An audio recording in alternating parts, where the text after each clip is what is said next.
Welcome to another edition of the Basketball Teacher Podcast.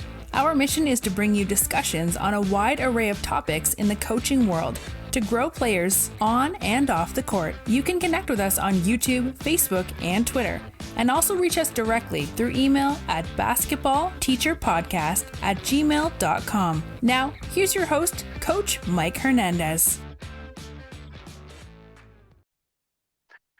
Welcome back, everyone. Thank you guys so much for joining us here for another episode. As always, wherever you're listening from, whatever platform you're listening on, thank you guys so much for all the support. Thank you so much for sticking with the show, whether you just started or whether you've been with us since the very beginning. It truly means a lot to always get you guys' messages, your emails, tweets, things on Instagram that you send. Really do appreciate it. And as always, keep those coming. I read them all, and I love getting that feedback and hearing from you guys.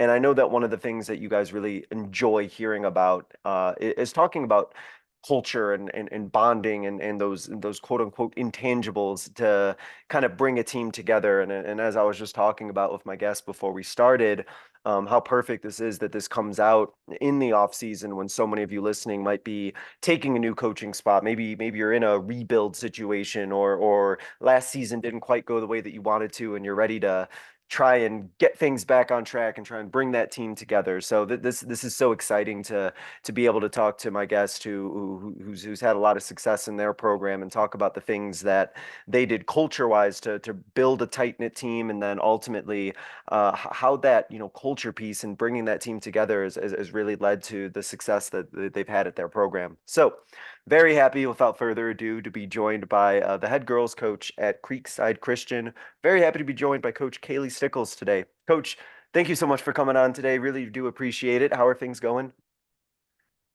They're going great. Thank you for having me. I'm very excited to be doing this. Exciting.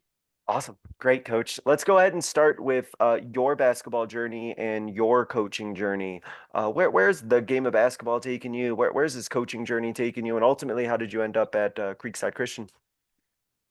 Man, it's kind of a crazy story. Is it? Okay. So I played basketball all throughout growing up, all the way into high school. I had an opportunity to play at a couple of places in college, but I decided to focus on my education. I went into school for nursing. That did not work out. That was an absolute terrible decision. And I kind of pushed off everybody telling me I should be a teacher, and I finally decided to do that. And my husband and I had moved to Georgia so that he could get away from his job, and we took the jobs at Creekside Christian, and he actually started coaching football. And when we first got there, I remember our head of school was asking me if I wanted to coach, and I said I would coach, just because I'd played, really hadn't thought about it too much. And my first year as a teacher, and so my principal kind of told me that I didn't need to coach, I needed to focus on teaching. And I'll never forget my head of school walking downstairs. He's like, "Well, did you want to coach?" I said, "Well, a little bit." He's like, "Well, give me a few minutes." Comes back downstairs and he goes, "Well, you're coaching." I'm like, "All right." Wow, that's quick. Yeah. So I got into it that way and started out in middle school. Absolutely loved it. I love the people that I've met and the relationships I've built along the way, and I would not trade the journey for anything. Wow, that's awesome. I mean, what a way to kind of get thrown right into it, huh? Like, want to coach? All right, Yeah. here we go. Let's go ahead Yeah. and get started. Like, okay, I guess. But yeah, Yeah. what a way to get right into it. That's awesome. I know that we're going to focus, Coach, a lot on the cultural pieces, kind of that bringing a team together and team bonding, getting your team to be a tight knit unit. But I wanted to make sure I gave you the opportunity to kind of talk about your team's play style and the way that you like to Okay. have your team play, and what do you kind of like to get into X's and O's with your girls? For me, and I think this comes with why I'm so big on relationship building and having that part of the culture already down pat, because I'm very big on just letting the girls play. I like to play very fast. I like to play full court pressure defense. I like to play man to man. I think it was Coach Bob Knight who had an interview with someone, and some guy kept raising his hand and asking him, like, well, what zone would he play if he ever had to play a zone? And he asked him this several times. He finally was like, well, I'd quit coaching before I ever played a zone. I'm not quite that intense. I have played a zone, but I really do like putting the pressure um on especially you've coached girls, correct? I do coach girls. Yep. Yeah. So anytime you get that opportunity to get in your opponent's head, it's typically with defense. And so I like putting the pressure on. We like to play fast, but in terms of X's and O's, and you coach girls, so maybe you understand this. Like I've had trainers ask me before, like what kind of offenses are we running? I feel like even if I'm bringing the majority of the same group back, I cannot walk into the season going, all right, this is what we're running. This is what we're running, because I may have a system in mind that does not fit my girls. Yeah. Yeah. No, of So course. Yeah. no, I feel like I have to, it takes a couple of weeks for me to be honest. So starting, that's why we start team stuff right away, conditioning your basic, layups, drills, different things like that, and getting them to play together. Then we can work on, all right, this is a good fit for our group. This system will work really well. Yeah. I think there's definitely a sense of with the group that you have, depending on how many returners you have, you kind of have an idea like, I think we're going to be able to do this, or I want to keep continuing doing Yeah. this. But then as you know, sometimes you get girls who maybe they develop something on a new skill set, or you have a girl come into your program Yeah, that you weren't expecting, and all of a sudden it's like, whoa, wait a minute, this is a lot different. We're gonna maybe be able to try something exactly. else, or somebody hits that growth spurt or something, and now it's like, wait a minute, this Yeah. isn't exactly the same group that we had. And Right. I think for your girls too, that's probably something that they enjoy too. They have the play style that they're used to, or the way that they played. But I think for them to be able to kind of grow, or maybe be able to kind of do a little bit of different things, or maybe be able to play outside of what they were able to last year, and maybe do something a little Yeah. bit different, I think that also probably keeps them going, keeps them engaged. Yeah. Yeah, awesome. Coach, let me ask you about how you mentioned, and you are certainly welcome to brag about the on-court success that you've had up to this point at Creekside Christian. I know that you mentioned before we started recording, when we were talking, how you believe that the closeness of your team, how tight-knit your team is, has led to the on-court success that you and your program have had. So I wanted to ask first about why you think that team cohesion and that closeness has been so important to your teams and your program success, rather. Okay. I think anyone who is a coach, who has been a coach, knows how important cohesion is to team success. It's vital. Um, to me, it's just as important as conditioning and any of that stuff. Because especially anyone that's coached girls knows that you may be dealing with a little bit of heightened emotions, Hmm. maybe a little bit of other things, from jealousy to drama that may have gone on in the day that you don't know about. And so being able to build a family is really, really important. And I think that I think that's one of the reasons, like you look at championship teams, like you can watch them play and just know there's something about the way that they play together versus the team that lost. And it has everything to do with, watch the way the rest of the people on the bench are acting in a game. Are they together involved in the game, sitting on the bench? Are your five in the game? And you can watch a game, you can just know, just like I can watch my team and know, something must have happened at school today, because this is not the group I'm used to. Um, Yeah. I think it's extremely important with I think the way that they treat each other. And at my school, and again, I didn't even ask you this, so I don't know what other people have come in and talked about, but being at the school that I'm at, and the parents that have put their kids into our school, faith is a really big, Hmm. important, and a really big factor into what we do and what we do, why we do. And so and I'll probably talk about this in a little bit, but one of the things that I like to tell my girls a lot is, I will use the Bible. That's just a big thing that I Yeah. do at my school. And there's a couple of things that we talk about where, and even people that aren't faith-based, like this is a really good thing for them to understand, that I know they would agree with. But there's something in there that says, from the whole body, it's joined and held together by every supporting ligament, and it grows and it builds itself up in love as each part does its work. And then it goes on and says, if one part suffers, every part suffers. And if one part is honored, every part rejoices with it. And so getting the girls to understand, like, hey, when one person suffers, we all suffer. When one person rejoices, we all rejoice. And it's just like the body. Every part Yeah. is different, but every part is so important to making that body function and to do what it needs to do. And the quicker they can understand that, and the quicker you can get them to understand that, and for coaches to see that that is so much more important, that is so much more important than the way that they, your win and your loss records. Because in that, well, one, I think you'll be a tremendous winning team if you can build that. But at the same time, like, they'll look back on these years and they'll remember, man, those weren't just my teammates, like, those were friends, those were sisters.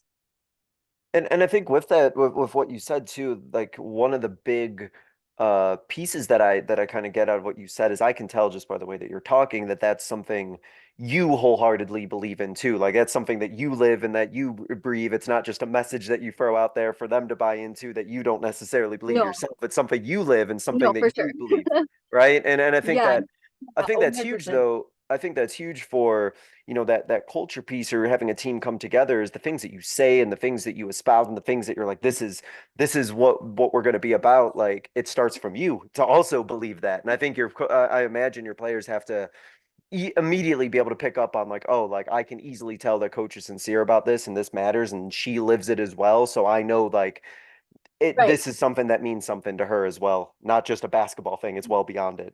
Right. And they do a really, really good job at that. Like, I think what makes my group so special, and this is me bragging on them, Yeah, go. That's they exactly, go for are it. so good at holding each other accountable. Like, I don't have to say a whole lot. Like, again, part of my program, I'm big on, we don't use curse words. Like, we're big on that. And they know, like, if somebody new comes in and things are a little bit different and they're not used to it. Like, I know first day someone new came in, said something, everybody kind of looked at her, everybody looked at me, and they knew, oh, coach's gonna say something, coach's gonna say something. Hmm. And it gets to the point during the season where someone will let something slip and they'll look at me and go, fine, I'll start running.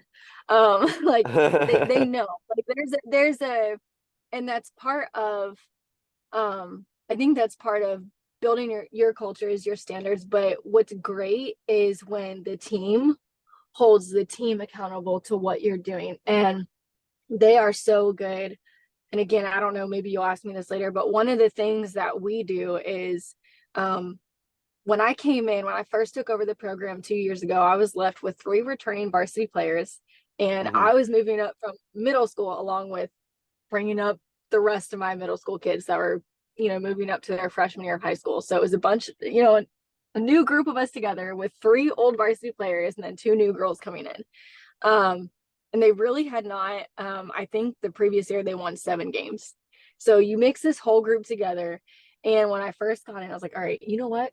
We're gonna force teamwork. Like, I'm gonna make you guys like each other. And I'm not saying that that's necessarily correct, but one of the things that we do is, I make them eat lunch together every Friday. And they know, because I would come in every now and then and watch them. If somebody's not eating, yeah, they're running at practice. If they chose not to sit with their team, they know, everybody knows they're in trouble. Um, and then Thursdays we have, at our school we have chapel, so they know they have to sit together in that row. They gotta bring their Bible and they gotta take notes. And yes, every now and then I'll be like, hey, let me see your notes. And part of it is I try to tell girls too, like, when you're an athlete and you're at school, you are held a little bit to a higher standard because people watch you just a little bit more. So you may do things someone else does that's not an athlete, and you may get in trouble for it because you kind of live a little bit in that spotlight. So trying to keep them awake in chapel by making them take notes. But last year, I remember a teacher sending me a picture a few months after basketball season had ended, and it was, my team still Yeah. sitting in that same row together, Oh, taking their wow. notes. And I love that that's something, like, they just do. Nobody makes them do it after basketball season, but they just do. Um, No, that's that's so I'm that really proud that's of them. cool to see that bond still exists, right? Go Yes. beyond basketball. And like, was there any sort of like transition period with that? Was there any sort of stumbling blocks with having them, come together and sit together as much as they did? Was it something they just bought into, or like, yes, coach, we're Um, gonna do it, or what was that process like? so I want to be careful. Not by everybody. By Sure. 99% of the group, it was like, hey, let's do this. We got this. Let's go. I won't lie to you. I had one person that, kind of really didn't want to, but that was stopped pretty quick. And once that conversation was had, it wasn't a problem. But no, it took, I think, and I'm not gonna lie, I had done middle school for 6 years. And the previous 3 years I coached, the girls went undefeated except for the third year in the state championship game they lost. And Mhm. so moving up with those girls, I had told my husband I'd almost taken a job at another school because I said I just feel like this tremendous amount of pressure because I'm moving up Yeah. with this group of girls that have won for so long. And high school is just it's a different ballgame. It's a different level. It's different things attached. And so um I had people told me all the time I was too hard on my middle school girls, but I took a lot of the same things I did in middle school and brought it up to high school. And so I think because I had several years with these girls that had already bought in, it was pretty easy. Yeah, it's so cool when you have that uh year to year cohesion with a group, not just from a basketball Yeah. sense, but to have them all like, oh, we know each other. I know you. Like we can kind of hit the Yeah. ground running. You can kind of set the example for the new ones coming in because you know exactly what we're about in this program. Like you get so much done, especially Right. when and you kind of alluded to it too. You hit to that point where it's player led, right? Where players kind of know like they can kind of teach Right. the others or hold each other accountable. Because I think we all know listening that like when your players are the ones doing it and they're the ones who can kind of guide and do the leadership and make sure everybody's on the right page and it doesn't just come from like the coach, like that's pretty transformative. Right. Right. And for any coaches that are listening who may be like, oh, I don't, how do you do that? All Hmm. you just gotta find one. Find one girl on your team that without a doubt buys into what you say and is a leader, and they'll get it going. And it'll spread with that one person. So Yeah, yeah, and I think that's, sometimes that could get like overwhelming as coaches. We're like, oh man, I got to get all, 12 or 15, I got to get them all on the yeah. same page. But you're right, it's like if you get that one or two, whoever that one is who's all in with you and leads by example, and it's like once Yeah. she's there with you, boom.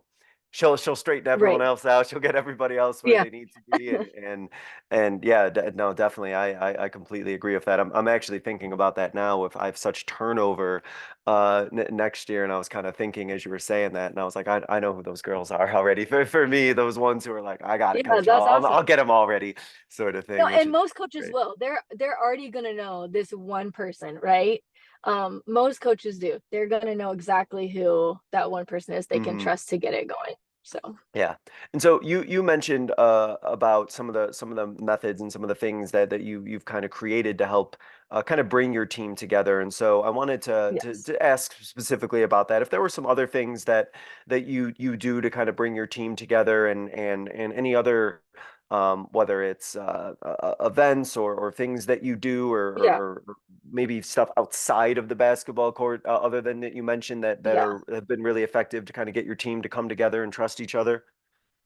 Yeah, 100%. So I'm very blessed and I have a really supportive administration when it comes to athletics where um I can just tell them, hey, this is my idea, this is what I'd like to do. And for the most part, they're like, all right, okay, sounds good. So I understand this may not work for everybody. But for me, hands down, the best thing I ever did, and this took me a while, like it in middle school, like it probably took me a good having 2 to 3 years under my belt to realize how important, you know, the unity and the teamwork really was. Um, and so I was a camp counselor in the summer at a camp for 5 years, and it's about 3.5 hours away from where my school is. So Hmm. every year, before the season starts or before our first game, so it's during basketball season, and I try to make it a couple weeks before our first game. I take them on a retreat to the camp I worked at, and my girls know when we get on the bus, your phone belongs to me. And no, I don't keep up their Snapchat streaks for them whenever they ask. Oh I collect their no. phones. And I collect their phones. I let parents know, hey, if you need me, please go ahead and call me. And I keep them updated in a group chat with pictures. And from the moment they get on that bus, they have to talk to each other. because they don't have their phone. And you know what happens when kids complain about having to talk to each other and not being able to look at their phone? They end up really liking each other and they end up having a lot of fun. And last year we brought a big giant speaker, and I got to see some girls that I had no clue had such big personalities. I mean, I'm talking the quietest girl on my team that I had not known her because she was coming up from middle school. Very quiet. I think she might have been a little bit afraid of me. And we get on Oh that no. bus, we get on that bus and we turn the speaker on and they start playing a song, and this girl just starts belting out the song. I know we all turn around like, is this who we think it is? Yeah. um and then that opened a door for her. She broke out of that shell, and then everyone else was like, okay, and quickly, surrounded her. But no, so we do that, and then we get to this camp and we spend a weekend there, and the entire weekend for us is literally just about team bonding. And then again, my school is just a little bit different, so we plan a lot of messages for the girls as well. Last year we tried to do a sunrise hike. They were a little upset because I did wake them up early and we hiked up the mountain and did not see the sunrise, but they'll be okay. But no, the goal of that weekend, that's what that's for. And that has hands down been the best thing that I've done with these girls. Lives have been changed by watching these girls. Some of them have made some really big decisions, some life-changing decisions the weekend that we're there. And it's the coolest thing for me to be able to experience that with them. And for that weekend, like, they get to see me as Coach Stickles, but I think that's the first weekend they get to see me as, oh, I can talk to Coach Stickles. Like Yeah, I that's can tell big. her about the things going on in my life, and I have a support system. And I've tried to tell this to people before. Like, when I jumped into coaching, my goal was, okay, I want to be, like, more than anything, I want to be a mentor for these girls. But you have to get to know your team, right? Because some of them need an entirely different mentorship than the person next to them. Some of them need a mom. Some of them need a sister. Some of them just need a coach. Some of them, and so getting to know them, and that weekend is really great for that as well. But we'll spend a lot of the mornings, we'll do these team bonding low rope activities. And because I've worked at the camp, I know, like, going through these activities, like, I know the right way for them to be accomplished. They don't. I Yeah. do. And so we'll, like, watching them do it, I'll explain back. I'm like, hey, this is your goal. Like, this is what you need to do. You have 30, an hour to get it done. Go ahead and get started.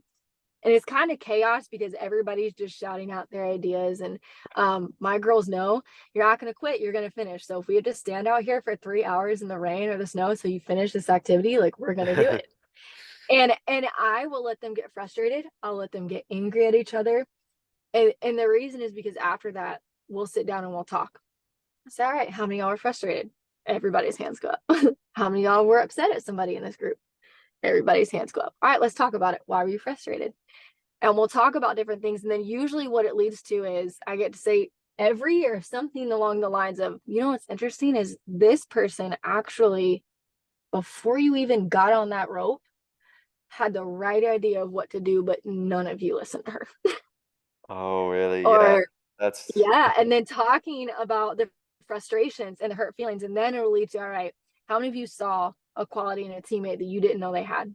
Like, let's talk about some of the strengths in our teammates. Go ahead and point them out. And they'll start shouting out different things. And then this is where, that verse I brought up earlier, where we're one body in different parts, we talk about a lot about, okay, listen, our job is to be one body, and we all are going to be bringing different things to this group. And this weekend is the opportunity for them to see, hey, this person's got really good endurance. This person's really good at encouraging. This person's really good at this. And being able, like, getting them to be able to see each other outside of the game.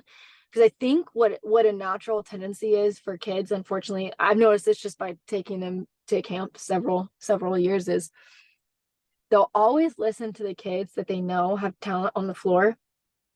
They won't really listen to the kids as much as they're like, that person needs a little bit more work. So, and usually it's those kids that have, like, really good ideas. And so I love being able to see that part. And our team always leaves pretty different after that. I'm sure it's We get to do a transformative. lot of really fun things. Yeah, it really is. And I think for Yeah. them to, I imagine, going through, this is frustrating to them at first, Yeah. these challenges of these team bonding activities. I imagine that once they kind of break through or hit that moment of being able to kind of like debrief and talk it out and think about it and actually Yeah. like reflect on it. And I imagine after that, like basketball maybe doesn't seem as hard anymore. It's like, okay, we, we No, can it we can do doesn't. basketball. Yeah. Right. And so and this is the thing, like maybe your school won't let you go anywhere, but you don't have to go anywhere. Like ask your school, hey, I need to block the gym this Saturday for 8 hours, and this is all we're doing. Because you can do like we did this one, and this one was very cool. We set up this was at camp, but we set up a maze. They had a maze set up, and we walked the girls into the maze. They were blindfolded and they don't know it, but the only way to exit the maze is through the same way they entered. But we tell them they can't go out that way. So they're like blind and they're with everybody else trying to find the exit in this maze, like holding the ropes. And they're allowed to ask us yes or no questions. And the only way that these kids can get out is if they raise their hand and say, hey, can you help me? And then we go, oh Mm. yeah, we can help you, and we carry them out. And that has been a great lesson as well, because a lot of these kids, they're raised differently. You have kids that don't have a mom and dad present. You have kids that only have one present. You have kids that were raised not in a very good situation. You have kids that were raised in a great situation. um, and for some of those kids that have rougher backgrounds, they do not like to ask for help.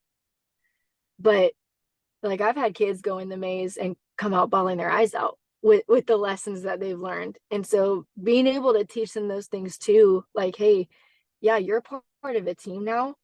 And even in the game, sometimes you got to ask for help. So like we have to Yeah. get used to those different things. And so, those things you can set up and you can do at school, but um I don't know, that's definitely been one of the best things that I've done in the seasons. Yeah, it's such a unique way for them to have to like demonstrate vulnerability or Yeah. and I know No, that's what for it is. yeah, That's what it is. like they gotta like, say like, hey, like I can't do this by myself. Like I can't be, I need help, I need assistance, I need others to rely on, which is so true in a basketball situation, but to put Yeah. them in that situation outside of basketball where it's like, hey, if you're, Yeah. to really put them in that situation, I imagine it's like, okay, if I can allow this vulnerability and say I need help in this, like again, basketball stuff, this is easy. This is, nothing compared to Exactly. how difficult that maze was for me to ask help. Exactly. And Yeah. so letting these girls, and that's such a valuable life tool for them too. Is to be able to walk away and know, okay, I can. And like you said, the vulnerability, like I try to tell the girls too, like there's surface level friendship and there's surface level teamwork. Um, but you have to be vulnerable. Like that's the biggest way to build trust. And it's uncomfortable. Um, but you have to be able to do it. You, Hmm. you just have to. So, but yeah, no, with that, we'll do a lot of like we do some other stuff too. We'll have a Thanksgiving party and a big meal. Usually the parents, I'll have them sign up for different things that they want to bring, and we'll have a big feast. We do Christmas parties. We do a player versus parents game. I highly recommend that because it's hilarious. So I imagine. anybody I imagine. is wanting to build that is it's so much fun too. I did tell them this year I'd like to get the parents' jerseys and actually hire real officials. I think that would be fantastic. But no, and then we always I try to schedule one out of state tournament, something that's just really fun. And also, while they're playing the game, we also get to do something really fun and strengthen that connection as well. And with what it is that you're saying that I think is really important is that this is a ongoing process. It's not like a situation where you kind of do it in the summer in the off season and say, okay, we're together, Yeah, we're good, we don't have to do anymore. It's like it's continual that you're finding these opportunities outside yeah, of the season to always keep yeah, strengthening it, always keeping it strong and always finding those opportunities outside of a basketball court to like keep coming together, which I think is so important as well. yeah, yeah, No, that's for awesome. sure. I think that, it takes time. It takes time. It takes a lot of It effort to, definitely does. especially during the season when you have all this other stuff going on that you Yeah, want to do to make sure that you plan this other stuff. yeah, But, I'm yeah, sure for, programs, especially those who have high on the court aspirations, you got to make sure that your team is, still tight and still strong, because it gets strenuous, it Right. gets stressful at the end of the season. It So does. yeah, It no, does. definitely. Let me ask you about how you kind of are able to use basketball situations, whether things that you do in practice or things that you intentionally do when you're working with players, that kind of still get them working on their bond and still getting them working together. How do you kind of Yeah. simultaneously work on the basketball aspect with your players while also kind of at the same time working on getting the team to like come together and play together? Right. Well, like you said, it does take a lot of work. Hmm. But I think it's one of those things, like when anybody that's a coach knows, regardless of what you do, it's a lot of work. So either you can invest wholeheartedly and 100% and go all in and make it fun, or you can do the bare minimum and you're still going to be doing a lot of work. Um, so I think one of the things that, and this is just me speaking from experience, from my experience from my team, I can't say that, maybe works for everybody, but I've always thought, okay, if I can build the team and I can build the love for the game, like, and for each other, the rest of it just naturally comes. Because if they love each other and we really feel like a family, I promise you the rest of it comes. And I've, for anyone that's wondering, when I took over the program 2 years ago, and they went from winning 7 games.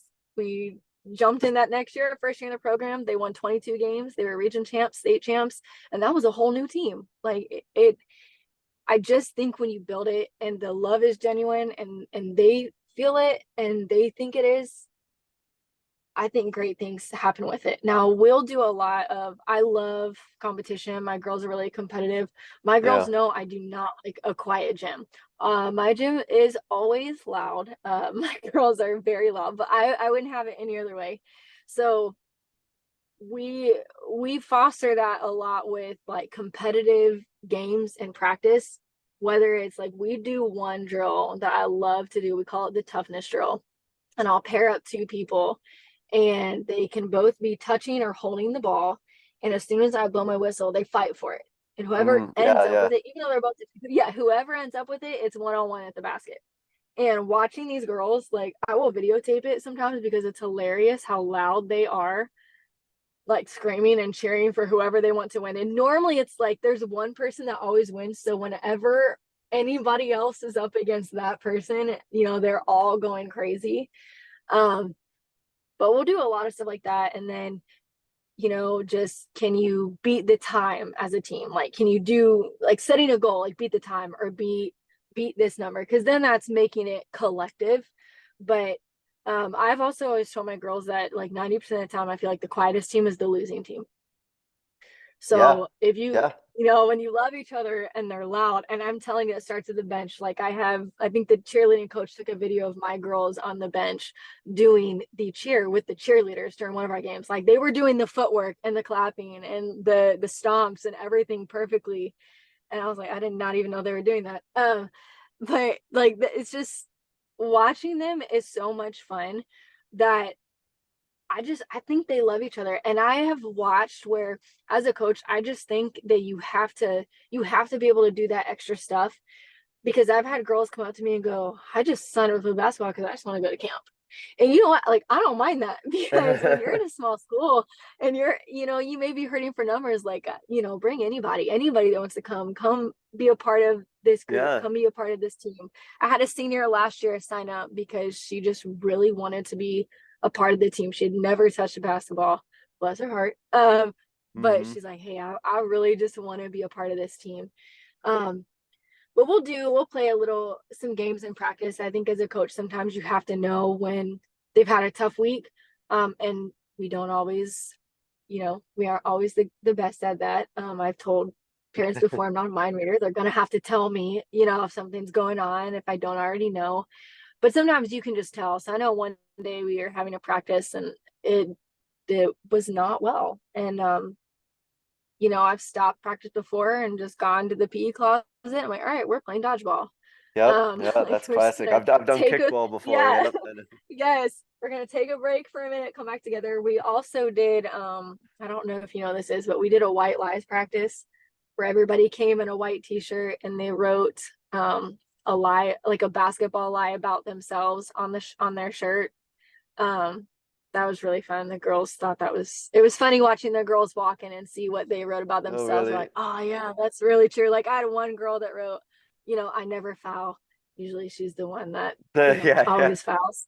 yeah, yeah, yeah, yeah. So just, building stuff like that. I think the week of state, um, high school basketball is a long season too. Besides football, it's one of the longest you can be in when you make it. It's what, 5 or 6 months. So Yeah, by yeah. that point they are kind of drained. So keep you have to keep doing the fun things and being invested. And um but honestly, like I really think if you're planning the fun things, they're going to come to those. They want to come to those. And I do think in a way that keeps them in the long run going, all right, I may not want to be at practice today, but we're going to do it. We're pushing through. um but anything, I know, I'm trying to think. It's like a One lot day of at a I was gonna say a lot of this, that I think is, and this is tough for coaches too, not just the planning of all the activities that you do, but that energy, right? Like, and that's what I can tell yeah, from what it is that you're saying is your energy. I imagine coaches, you're always up, you're always in it, you're always infusing energy, yeah, keeping things going, I keeping things think moving, yeah, and but like players need that. I think players need to know yeah, that at like your coach is like still with you and are still like, yeah, you might have had a tough day at school or something may have gone on, but like, coach is here, and I know that like I can trust that my coach's energy isn't going to go down. They're going to still be there for me, give me, exactly what it is that we need to just kind of rejuvenate me. And I think that's big for kids to know that like they know that their coach isn't, going to right, be having those yeah, down days, even though they might be, they're still at practice are gonna, be all out yeah. and be there for him, sort of thing. Yeah, Yeah, and no, to be fair, I do want to say this for coaches. Like, I know there was, because we're human and we mess up and we make mistakes, and I always think it's good to be able to tell them, like, I know one day I came to a practice and like headspace, I really was not there, and I know I didn't show what I needed to, and later, like, I just tell them the next week, it's like, hey, I'm sorry, like I probably just should not have come. I really think I made it worse, you know. And so I also think being able to acknowledge that to them too, like, hey, I did screw up. Um, this wasn't handled the greatest. I shouldn't have done this. I'm sorry. I think that is helpful in the long run as well, because I think when we're always go, go, go and always, high energy and we're never real, like they also want to see real. hmm And so being able to acknowledge, hey, yeah, I definitely messed up. It is also, so don't feel bad. Like, I just don't want anybody to feel bad if they're coaches that aren't always high energy, because sometimes that's just, it happens. Yeah, yeah. So sometimes, yeah, no, I agree. Sometimes you try like faking it too much, and then it's like, Yeah. all right, coach, like, yeah, but this something's off here. Your body Yeah. language or something isn't quite messing. And I think that also, building, a team and having them come together, having a coach that's honest, right? Having a coach that's like real with them about Yeah. things that are going on, and like like you mentioned that before, that you're in coach mode a lot, but they still see at times, you as a person, Yeah. and they get to know you a little bit and be like, okay, she Yeah. isn't just, she has more to herself than just basketball. There's a person behind there Yeah. too, of feelings and emotions and thoughts, which is funny. One of the things I know that, some coaches are have questions about or kind of concerned about is kind of relating to players today. You hear chatter about the way, Yeah. oh, kids these days, makes me sound so old even just saying that. But Yeah. for some coaches, they worry about, whether or not they can really connect with players today and the things Yeah. that they got going on and everything in the social media generation and stuff like that. There kind of is a big disconnect, in some ways between even Yeah, just the generation previous. So I wanted to ask you about, for sure. how do you kind of go about, making sure that you kind of really reach and connect with players and build those relationships, um, and really make those something that's impactful and make those connections. Yeah. Um, number one, get TikTok so you at least know what they're talking about. I'm just kidding. But no, honestly though, that has been helpful when I know what dances they're doing or like what trends they're talking about at practice. It helps a little Mhm. bit. But I think I think one of the important things is, and this is crazy, and I know you said this, like kids these days, I've been coaching 8 years, but you're right, they have changed. They are different. Like my group this year is even different than they were last year. And that sounds crazy, but I was actually just telling my husband and one of my coaches this year, I said, I think for young coaches, especially too, it can be hard to change because, well, this is what we've done. But when we expect so much out of our kids, and even though like, and they may be changing, and I really don't think it's ever going to go back to the way it was 10 years ago, we have to Mhm. change and we have to adjust for the kids. And I think it honestly took me all season to realize that. And I know it sounds bad, but because you are go, go, go and you're in the motions and things, our whole culture and generation is a little bit different. And it doesn't mean it's a bad thing. And it doesn't mean when we change, we've got to change our standards or anything, but learning how to adjust to how our kids learn. Um, or, yeah, that they are on their phone 90% of the time. I don't know. Yeah, they're struggling with the concept. Yeah, make a video, make a TikTok. I bet you they'll see it. Like, just reaching them at that level. But, and I learned this at camp a long time ago, but when you just sit down and talk to a kid, even a kid that doesn't want to talk to you, ask them any question about their life. They'll talk. Kids want to talk about themselves.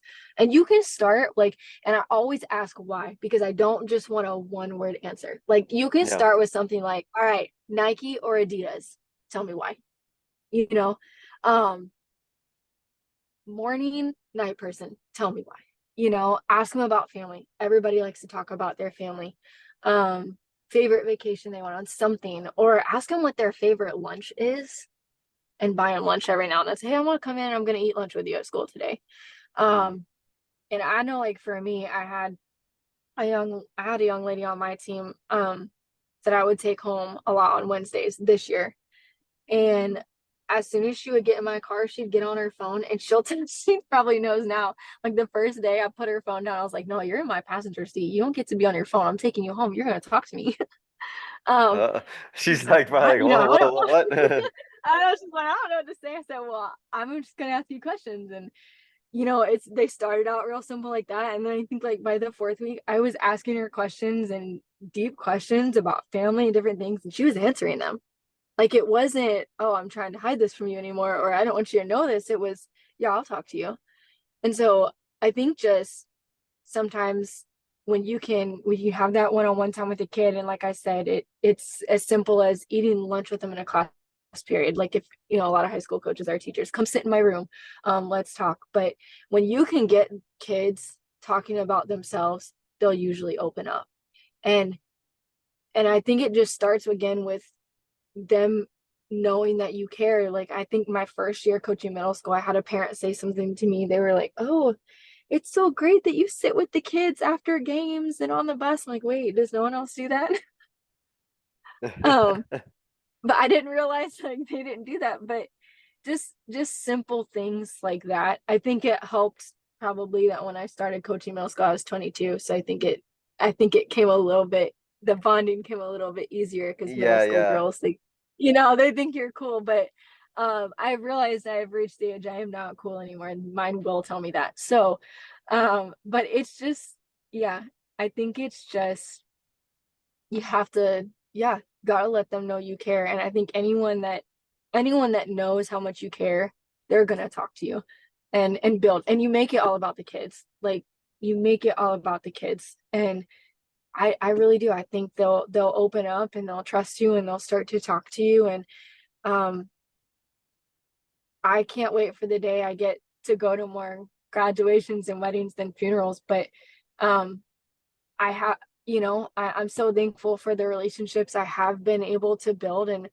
my goal and my vision when I stepped into this was I wanted to leave the program and the kids better than I found them. And just the other day I got to go to a signing of a girl that I Oh, coached that's in awesome. middle school basketball. She's at a different high school now, but that, that relationship was built and it kept for 8 years. And so I think when you start it, like, you may not talk all the time, but these are the kids that are gonna come back to me like, hey coach, can you be my recommendation for this job? Like, I think I still did with my high school coach when I got this job. But yeah, I want to be that person for mine, and I want to see these life events for mine, and I want to be there 20 years down the road and see them as good people and see the things that they've accomplished that honestly probably have nothing to do with basketball, but I just want to see that they're good people. And I know for me personally, it gets to it. It's a big conviction for me because, again, with my faith, I know for me, I'm going to stand someday and I'm going to give an account for what I did with the people that were under me. Mm. And I'm going to be held accountable for what I've said and what I've done. And so I know that just genuinely loving your players creates a relationship that no matter what anyone else says, it'll last. Even Yeah. even if it's temporarily broken or something has happened, these kids still come back. Yeah, I mean it's all of this, as you mentioned about, which is incredible. It's just all this that just is so much beyond like basketball, right? It's really truly like Yeah. impacting people's lives, getting to know people, hearing what you talked about with that player that you gave a ride home. I wonder, just out loud, like how many, conversations do they have, right? We kind of joke about, Yeah. wow, these players, these kids are they're on their phones all the time, which is kind of true. And it's like how many No, they conversations are. length do they have on a daily basis, and for them to have Yeah. somebody who not only they have that conversation with but enjoy having that conversation with, I mean that's a pretty big, it's a pretty huge breakthrough moment for them. Yeah. Yeah. And the one that gets me the most is we had every Wednesday, I would offer the girls after practice if they wanted to come back to my house, and we would feed them dinner, and then we would take them to church with us. And I probably had about 5 or 6 faithful people that did it every Wednesday throughout the season. And I'll never forget, we were outside on my porch and we were eating dinner, and a couple of the girls were on their phones, and someone took their phone and said, no, you put the phone down, dinner time is family time. And they all started laughing, and we all kind of looked at each other, and it kind of got quiet for a minute. And I said, oh, yeah, growing up, we weren't allowed to have our phones at the dinner table. We had to, eat and talk. And they all looked at me. They're like, wait, you ate dinner as a family? I said, yeah, y'all don't eat dinner as a family? No, no. Oh, yeah. Yeah, And so, yeah, true. it's that. Like, some of them haven't even sat around the table. Obviously not all of them, but some of them haven't done that. And so, yeah, the opportunities you get as a coach are just really cool. Yeah, it's interesting to always think about like the experiences you grow up with, and sometimes I think we think that like our players did, and then it's like, oh yeah, Yeah, like I went through this, so you had this too, right? And it's like, what are you talking right. about? Like what do you Yeah. mean? I remember, like for me, I know my big one is growing up and having my mom was fortunate enough to be a stay-at-home mom, so when I talk about me growing up and Yeah. oh yeah, my mom could do this, my mom would be able to do this, like how did your mom Hmm. have all this time to do this stuff? I was like, well. Right. I don't know. And she was like, and my players would be like, wait, what? Like she didn't have to work? I was like, no. And I Yeah. was like, well, and then some of them were like, oh, that sounds awful. And some of them were like, oh, that sounds really cool. It's like, yeah, no, Yeah. growing up, it was cool having her around. But yeah, sometimes, it was Yeah. pretty funny. Um, as I did want to ask here as we kind of lead towards our concluding segment about, you know, as coaches, we will face those situations where, in a game, especially you know this experience being in high pressure situations or games that get really stressful, and just those moments where you know yeah, the tightness and the closeness of your team really gets tested and really gets Right. examined to see if your team's going to kind of hold together. And Right. I did want to ask you about those situations where, what are some situations where your team was kind of tested in that, or you were in that real stressful situation or potential situation that could have really, no, had your team kind of fall apart if it wasn't tight, and what was that situation like, and Right. how did they kind of still overcome it and kind of stick together and stay with it? Okay, so can I give you 2 examples? Absolutely. Okay, I'm gonna give you the one that may not seem like a good example at first, but it was the 3 years that we went in a row undefeated, except, we get to the state championship game that third year, they'd won like, 70 games in a row, and we came and I know that doesn't sound like, oh, that teamwork really worked, but um I I'm so proud of that group. I will forever be so proud of that group. We had watched the game before us. Again, close game. It was the boys championship there before us, and they had the losing team was so mad they stormed off the floor. They wouldn't shake hands. The coach comes back in and yells at the other coach, and my girls are watching this and I'm watching this. And I remember at halftime, like, I think you could just feel, all right, I think we have put too much pressure on these kids. Like, there was so much pressure on them to win that game. I feel like I knew it. I didn't think it was happening. So I just told him, like, hey, if anybody acts like I just saw after, that last game, like, we're in a lot of trouble. Like, no, Yeah. we're good. And they get out, and they lost the game. And I'm watching this group, when they announce the first place team. I did not prompt these girls to do anything.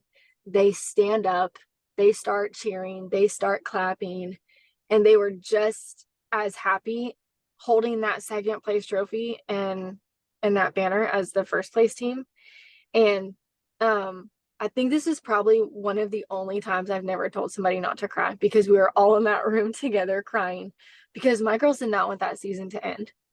And Mm. seasons are long. They're very long. And the fact that kids don't want it to end and they want to keep coming says a lot. But I'll never forget, after that, I got email after text messages from so many parents. And you're a coach. How many parents go out of their way to encourage you after you lose? Yeah. Um, Yeah. Short Not list, none, right? right? It's a very short list. So, but I'm talking paragraphs of the nicest things, and how this was just such a different team. Their kids learned a lot. They loved the girls they were with. I was getting them from the opposing team, from parents that weren't even a part of our team that were in the stands watching. And I walked away, and I'm telling you, like, game feel 30, like, watching the Mhm. way my girls handled everything. And I know, like, you respond that way, everybody, when you love each other and you're having a good time and you don't want things to end. And I think that says a lot about, one, who they are, probably how they were raised, but also Mhm. just the way they can handle things together, because not a lot of people can lose with class after that long of winning, and that's a hard thing to do. But then another one is, I had a team one year. We were down by 20 points with 4.5 minutes left in the game. And I called a timeout. I'm not gonna lie to you, I don't remember a whole lot of what I said. Probably wasn't very nice, but It just I can't do comes know out I told them, sometimes. Yeah. right, yeah, I'm like, hey, if y'all want to win this game, you better suck it up and you better play together. And they actually went out and they won the game. And that has everything to do with the team your girls choose to create. Because Mhm. also, sometimes as a coach, like, we facilitate it and we're the leader, but that's really kind of sometimes all we are, is the facilitator. Like, it really is, in the long run, up to your kids. Because my husband was a football coach, and we talked all the time, like, I don't, people are the accent boys, like, you know we can't force kids to do anything, and we're really held responsible for a lot of the decisions they choose to make. But in the long run, those things that you teach and the way that they love each other, it'll shine. And coming back, like, being down by 20 points with 4.5 minutes left, if you don't have teamwork, like, you're not pulling that off. There's no one No, person good enough on your team to pull that off. that's a whole team By effort. themselves. Yeah. By Uh, themselves. And so, yeah, it's possible and it's encouraging, but just, those are two examples. And I think with like the closeness of the team that you mentioned, just that idea that like all of that work that went in before the season and during the season to have your team come together, I think in that moment, like they believed that that would happen. Like they still kept Oh yeah. that faith, right? Like there was no doubt in that mind. Yeah. Like, yeah, we can do this. Where, Right. it's one thing for a coach to say it, but it's like but Yeah. if you haven't put that work in before to really bring your team together and Yeah. really make them love each other, then it's like, do they really believe it though? But I'm almost certain that your team certainly believed it, and that's why they were able to make it happen. Yeah. No, that's Right. that's And that's really that's, cool. I mean, it's, yeah, it's why you have to put the effort into creating that team, outside of the gym, because your practice time will shine through in a game, but it'll Hmm. also shine through whether they like each other or not. Yeah, Or just, that's true. can play with each other or not. Yeah. Yeah, right. Let So let me ask you before we hit our concluding segment about what are you looking at for you personally? There's so much that you've done and so much work that you put in to kind of build your team and team bonding. What do you see as next for you? I'm sure you're somebody who's always looking to continue to grow or find new opportunities to build on what it is that yeah. you've done. So what are you kind of looking for in the future as things to either maintain, to improve on, to start doing in terms of getting the team together and bonding? Oh gosh. Anything. Like Yeah, always looking for ideas, I huh? look for yeah, seriously, I do. I think I just put up on Twitter the other day, hey coaches, what are some good team bonding activities you guys do throughout the season so I can start incorporating some new things. Um and so I'm always researching. I'll listen to a lot of coaching podcasts, and usually I try to listen to the ones about culture and that stuff because um the X's and O's, you can learn that by anything, right? We can watch film, we can watch clips, we can read books, we can go to coaching clinics, and to me that stuff really can be learned. And as coaches we should focus on that, and that is important. But um anything I can always find that works, to build my team. And sometimes it's last minute. Like we did an activity at the beginning of last season where was, at Hobby Lobby like 6 o'clock at night for stuff I needed the next day because I just found that activity. I'm like, oh, we're doing this. Yeah. So really anything. I look constantly because I know I got to keep, it's not middle school anymore. I don't have these girls just for 2 years, it's 4 years. So I got to keep kind of You like cycling keep it through fresh. different. Right. Yeah. Yeah. Yeah, that's really cool. I've it's amazing how sometimes you mentioned that some of those ideas you think of at the last second, sometimes they're like your best ones. It's funny how that works out. Yeah, I no, think yeah. about that think about that as a teacher sometimes, like some lessons that I do that I think Yep. off the cuff like work really well, and then there's others that I spend so much time planning and thinking about, and like, that wasn't that great. You just kind of Right. never know how that works. That's great. To wrap up, Coach, there's a couple questions I ask every guest. Starting with this first one, Okay. which is gonna be tough because you've shared so much. So hopefully you have another one you don't Yeah. mind sharing with us. But thinking back on your coaching career. What is a moment from your coaching career that you think others listening would be able to learn from? Oh my gosh. Okay. Let me think. So, um, okay, I'll give you an example. Sure. Um, this I'm still learning this one, and probably this is probably something I would say a lot of young coaches probably are trying to get over and learn as well. But for me, sometimes it's, getting over the opinions of other people and knowing and doing what I know is right, and not having to explain what is right, but just doing it because I know it's the right thing to do. So, I had a young lady on my team one year who not have a relationship with her father, and it was a from my understanding it was not a good situation. And so I know with some of the male teachers at school, she was just indifferent towards, and it was kind of known, she didn't like men, and she gave the male teachers a lot of attitudes and had problems with them, and I never had any problems with her. We knew she had struggled with anger a lot, but it wasn't, yeah, come play basketball, get it out. So I remember we were in the middle of a game, and I did not catch the situation, but a referee had come over to me and just told me, hey coach, your young lady, like, she really should have gotten a technical for what she just did. And well, what did she do? I must have missed it. And he told me, and I just looked at myself, well, why didn't you give her a technical? He's like, well, I just thought I'd give her a warning. I said, well, you're not helping her. I said, I'm not getting mad at you. I said, I could care less. And so I actually called a timeout, and I pulled the ref aside, the one that said it to me. I said, hey, I'm going to keep her in the game because I know she's going to do it again. Because she's not going to be able to control that anger. I said, and if you could please give her the technical, I said, but then if you could just put your arm around her and talk to her. And I did. I told him she has a problem with men. And I said, let her see them in a light. It's just different and helpful.